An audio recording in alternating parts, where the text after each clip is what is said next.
Bonjour et bienvenue dans votre hebdo. Conjuguer installation sportive et énergie renouvelable, c'est le pari gagné des nouveaux cours de tennis du Palais des Sports, inaugurés mercredi 23 mai dans le cadre du festival Ecozone. En fin de journal, nous recevrons Sophie Bienassi, psychologue au Centre d'information et d'orientation de Nanterre, pour évoquer les risques de fermeture des CIO. Mais tout de suite, rendez-vous dans le quartier des Groux pour la 4e journée des jardiniers organisée par la Régie de quartier et l'association Yes We Camp. Le 23 mai, la Régie de quartier de Nanterre organisait la 4e journée des jardiniers. L'idée, c'était tout simplement de réunir les jardiniers, qui soient amateurs, professionnels, d'associations, de centres de loisirs ou des habitants, pour discuter, échanger, apprendre aussi des techniques de jardinage éventuellement et surtout visiter à chaque fois un lieu différent, un espace qui nous accueille et qui a une spécificité autour du jardin. Cette année, les jardiniers ont investi une friche de 9000 m² située dans le secteur des Groux. Son animation a été confiée à l'association Yes We Camp, pionnière de l'urbanisme transitoire. Aujourd'hui, vous êtes sur la friche Vive les Groux, qui est un projet d'occupation de 5 à 8 ans sur cette friche à Nanterre, rue de la Garenne, dans le quartier des Groux, qui sera en aménagement pour les 20 ans à venir. L'idée de l'occupation de cette friche, c'est d'accompagner la transition de ce quartier, donc de créer des endroits de convivialité, de rencontres et des endroits aussi où on donne à voir la ville en mutation, la ville en transformation. L'angle qu'on a choisi, c'est à travers la culture d'une pépinière horticole. Donc c'est de faire pousser des arbres qui auront vocation à aller sur les espaces publics du futur quartier. Cet après-midi, on a des ateliers. Donc là, il va y avoir des ateliers autour... ils vont semer des petites choses, ils vont s'occuper des arbres. C'est aussi l'occasion que de découvrir un lieu, un jardin, et d'aller y faire quelque chose d'utile, mais en même temps d'en apprendre quelque chose. La couture, c'est prendre un rameau ou une tige, la préparer et la planter. Qu'est-ce qui vous a conduit aujourd'hui à participer à ces ateliers ?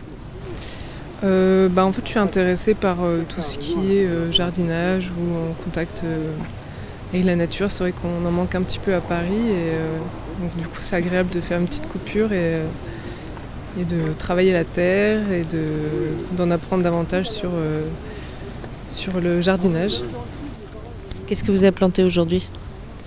Donc là, on a planté des tomates, du basilic et des capucines pour l'instant, parce que c'est toujours en cours. Le jardin d'été de Vive les Groux est ouvert jusqu'au 28 juillet, les mercredis, vendredis, samedis et dimanches, de 14 h à 22 h. Et le 21 juin, la friche accueillera la fête de la musique. Les équipements communaux passent à l'heure de la transition énergétique. Mercredi 23, les nouveaux cours de tennis du Palais des Sports étaient inaugurés. Ce sont les premiers cours de tennis générateurs d'énergie solaire à Nanterre, comme un clin d'œil à l'engagement de la ville en matière de transition écologique.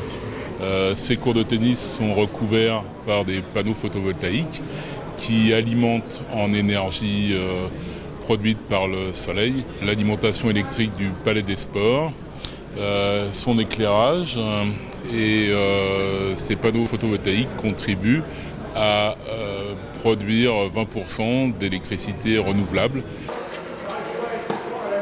Les 3 terrains sont en résine, donc une surface assez rapide, qui sont des terrains couverts mais pas fermés, donc qui nous permettent de bénéficier du paysage aux alentours. Ils vont être ouverts à tous puisqu'on est dans le cadre de la charte d'orientation du sport. On va avoir une possibilité de les réserver auprès de la caisse de la piscine. Et puis aussi, évidemment, les clubs qui ont des adhérents pourront réserver des créneaux. On a vraiment de beaux terrains à disposition. On voit que ça fuse pas mal sur le court, de très bonnes sensations. Pour cet été, on aura a priori plutôt que des usagers libres. Et puis jusqu'à fin juin, ce sera gratuit. À partir de juillet, un tarif adapté à la population de Nanterre et ouvert à tous. Le parc André Malraux accueille la fête de quartier le samedi 9 juin à partir de 10 h. Les habitants des quartiers du parc Nord et Sud ainsi que ceux de l'université pourront profiter d'animations ludiques juste avant l'été.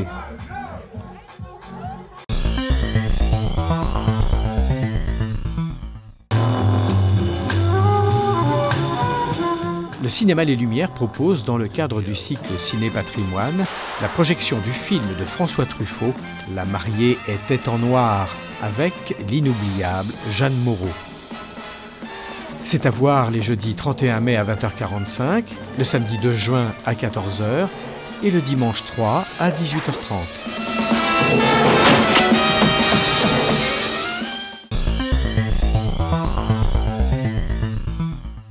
Les 1er, 2 et 3 juin, tous à Parade pour la 29e édition du Festival des Arts de la rue de Nanterre. Au programme, une quarantaine de spectacles, tous gratuits, avec du cirque, du théâtre de rue, de la musique, des marionnettes, en piste. Jeudi 24 mai, les équipes des centres d'information et d'orientation étaient sur le marché pour alerter la population sur le projet de loi pour la liberté de choisir son avenir professionnel. Qu'est-ce que cette réforme changerait pour les usagers ?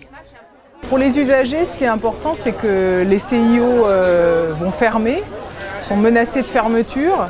Ça veut dire qu'il y aura plus ce lieu neutre d'information, de ressources et de consultation pour tous les usagers. Donc les usagers, c'est des élèves qui sont scolarisés ou pas. Ce sont des adultes qui viennent nous voir pour réfléchir à leur projet professionnel.